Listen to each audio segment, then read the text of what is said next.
올림포스 공통국어 이 가시리 설명 시작하겠습니다.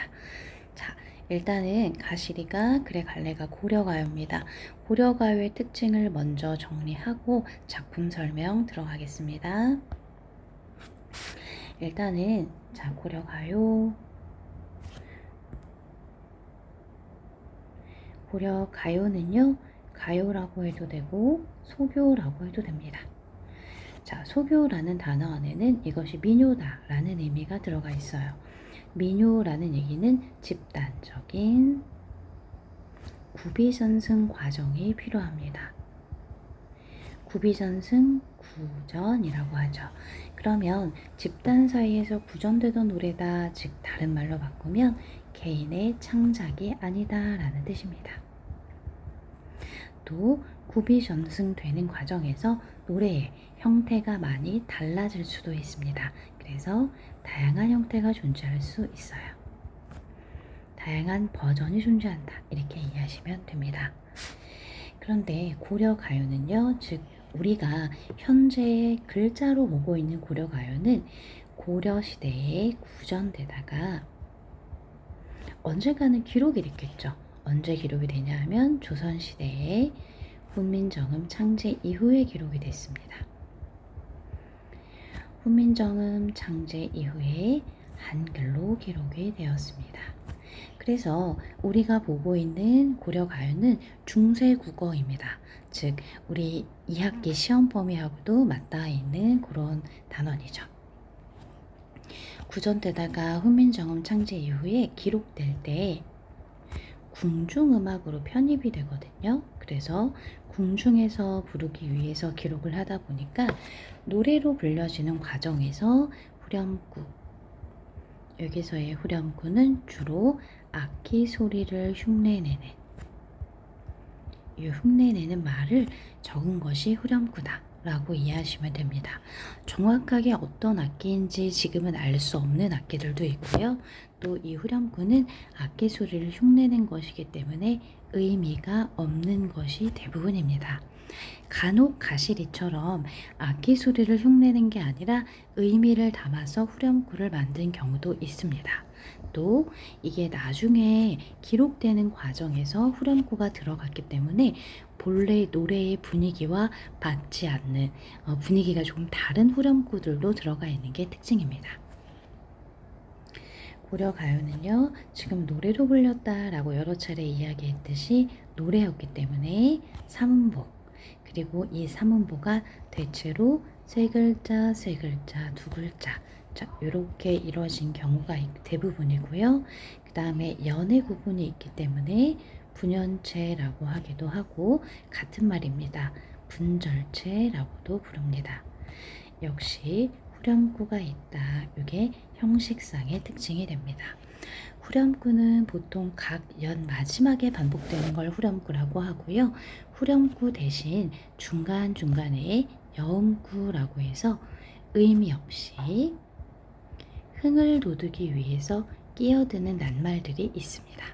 자, 그런 내용까지 알고 그 다음에 가시리로 한번 가보겠습니다. 가시리 일단 민간의 그 민요기 때문에 작자미상, 개인이 지은 것이 아니어서 누군지 창작자를 알 수는 없고요. 그 다음에 이렇게 눈에 띄는 후렴구가 있습니다. 그런데 이 후렴구는 다른 고려가의 후렴구하고는 조금 다르게 태평성대, 그러니까 나라의 안녕을 기원하는 요 의미가 있는 말이 좀 들어가 있죠. 요 의미는 궁중음악으로 편입되는 과정에서 들어갔을 것으로 추측이 가능합니다. 그 다음에 노래의 내용으로 가면요, 후렴구를 제외한 노래의 내용은 임의 부재 상황, 즉 이별의 상황을 노래하고 있다라고 보시면 됩니다. 가시리 있고 이렇게 삼음보, 버리고 가시리 있고 이렇게 삼음보가 됩니다. 뒤에 나와 있는 이 친구는 여음구라고 부르고요. 의미는 없는데 흥을 돋우기 위해서 들어가 있는 말이라고 생각하시면 됩니다. 악보로 치면요. 노래 가사가 이렇게 있고 그 다음에 중간에 가사 없이 들어가는 남는 음이라고 생각하시면 돼요. 그럼 1년은 떠나는 님에게 가십니까? 가십니까? 버리고 가십니까? 라고 얘기해요. 여기는 나를 이라는 말이 생략돼 있겠죠. 나를 버리고 가시는 건가요? 그래서 떠나는 님에 대한 원망의 마음이 드러납니다.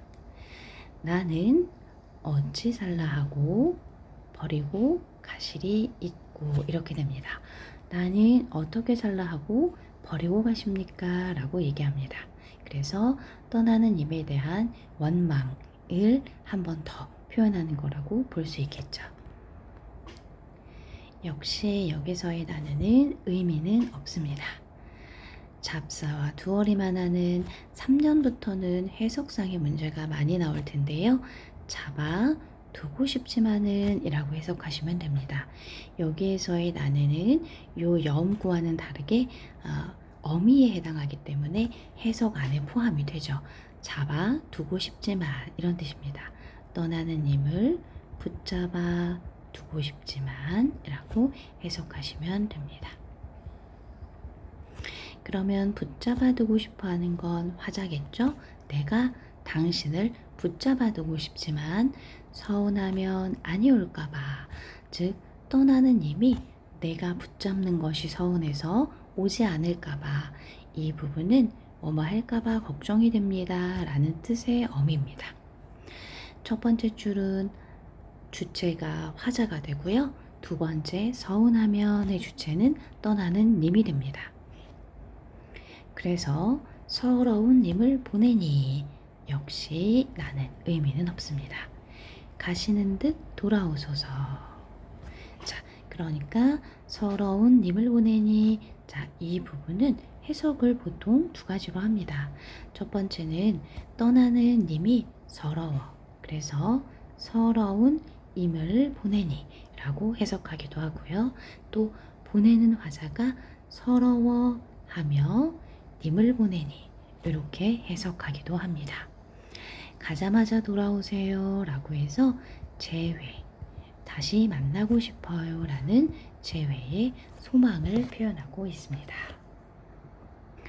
이 작품은요, 형식상의 특징, 그 다음에 현대어 해석, 그리고 각각의 행동의 주체가 누구인지를 잘 알고 판단하셔야 됩니다. 내용으로 가면 첫 번째는 떠나는 님에 대한 원망, 두 번째 역시 떠나는 님에 대한 원망, 세 번째는요, 잡아두고 싶지만 서운하면 안 올까봐 어떤 염려, 그리고 이별에 대한 체념입니다. 서러워하며 보내니 가자마자 돌아오세요. 재회를 기원하고 소망하는 내용입니다. 이 내용이 오른쪽에 이렇게 정리되어 있습니다. 일단 구성을요, 1, 2, 3, 4라고 해도 되고요. 기승전결이라고 합니다. 기승전결, 기승은요, 원망과 원망의 구조, 그래서 비슷한 이야기를 하는 게 기와 승의 관계입니다. 그 다음에 이별에 대한 체념, 붙잡고 싶지만 서운하면 안 올까 봐서 앞의 내용과 조금 달라집니다. 그 다음에 가자마자 돌아오세요, 재회를 소망하는 내용, 이런 구조로 생긴 것을 기승전결 구조라고 합니다.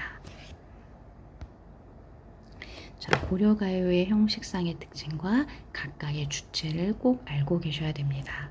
자, 한 번 더 주체를 중심으로 내용을 한번 정리해 볼게요. 자, 처음에 가십니까 가십니까 버리고 가십니까, 버리고 떠나는 주체는 님입니다. 나는 어떻게 살라고 버리고 가십니까, 역시 버리고 가는 주체는 님입니다. 나는 어떻게 살라고 라고 할 때의 주체는 그냥 화자겠죠. 잡아두고 싶지만, 자, 화자입니다. 내가 당신을 붙잡고 싶지만 서운하면 안 올까봐, 당신이 서운하면 안 올까 봐서 서러운 님을 보내니, 이 부분이 화자로 해석해도 되고 님으로 해석할 수도 있다. 가자마자 돌아오세요, 주체는 님이 되죠. 그 다음에 이 작품의 또 전체적인 특징은 이 어조를 여성적 어조라고 봅니다. 왜냐하면 이별에 대해서 체념하는 말투, 또 염려하는 말투가 굉장히 순종적이고 지고지순한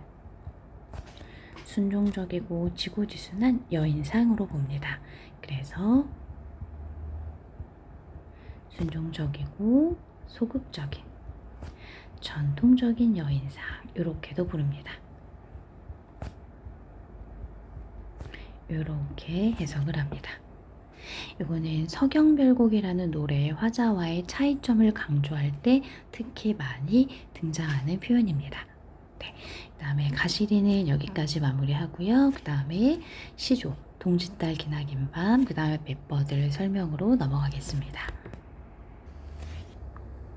네, 일단 동짓달 기나긴 밤, 그 다음에 멤버들 가려 꺾어 이 두 시조는요.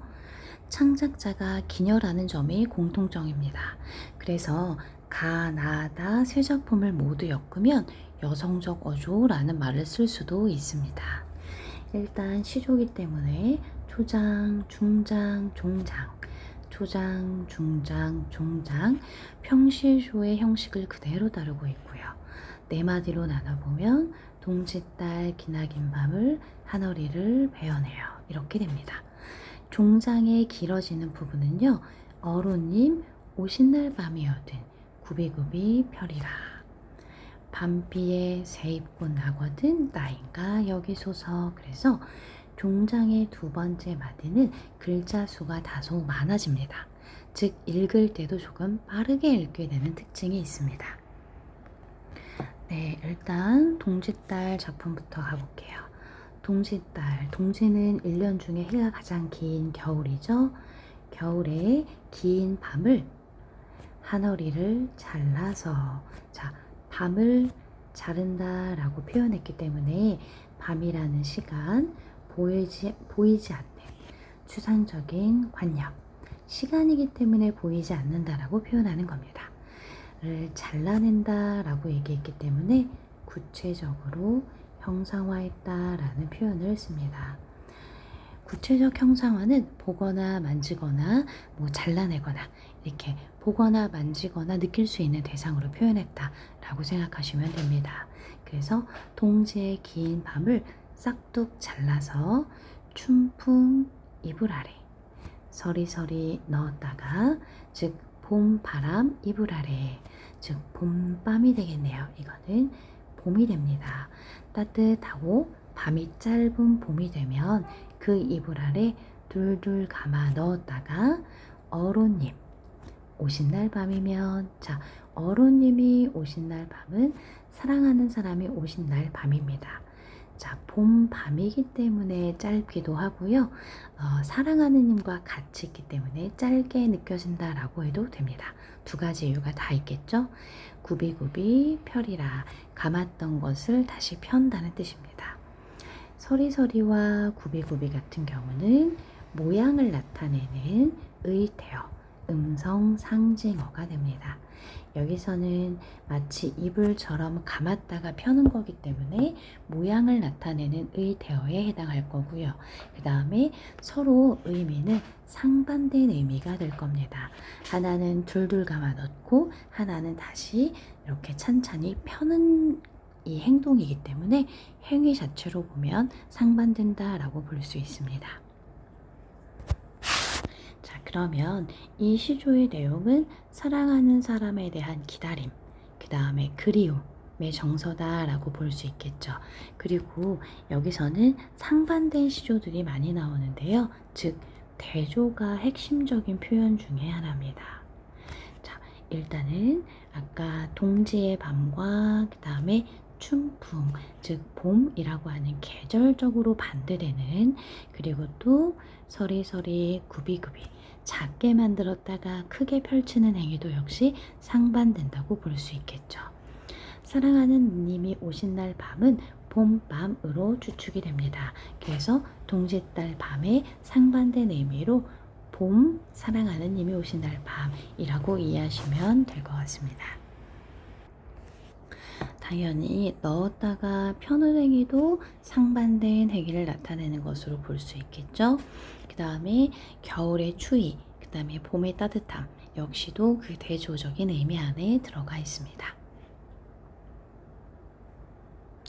내용 정리되어 있는 거 보면요. 추상적인 대상을 구체적인 대상으로 표현한 것과 음성 상징어를 통해서 우리말 표현을 아름답게 살렸다라고 하는 게 특징이다 라고 이야기합니다. 자, 세 번째, 맷버들 가려꺾어 라는 시조로 가보겠습니다. 내용으로 가면 맷버들은 산버들입니다. 산버들을 가려 꺾어서, 가리다라는 건 골라 꺾어서 보내노라 님의 손에 보냅니다 라는 단어, 이 구절을 순서를 바꿨기 때문에 도치라고 하죠. 자신은 창밖에 심어두고 보소서, 즉 님이 주무시는 창밖에 심어두고 보세요. 밤비에 새잎이 나거든 나인가 여기소서, 이렇게 됩니다. 여기서 나는 새잎은 맷버들의 새잎이죠. 그래서 맷버들과 새잎은 화자의 분신이라고 보시면 됩니다. 새잎이 나면 나라고 여겨주세요. 역시 님에 대한 그리움이라고 생각하시면 됩니다. 내용으로 가면요. 화자가 님을 배웅하고 돌아가다가 지은 시라고 합니다. 떠나는 님에게 시적 화자의 마음을 대변하는 소재, 분신을 보내면서 나를 좀 생각해 주세요 라는 솔직한 감정이 드러나 있는 게 특징이다 라고 이야기합니다.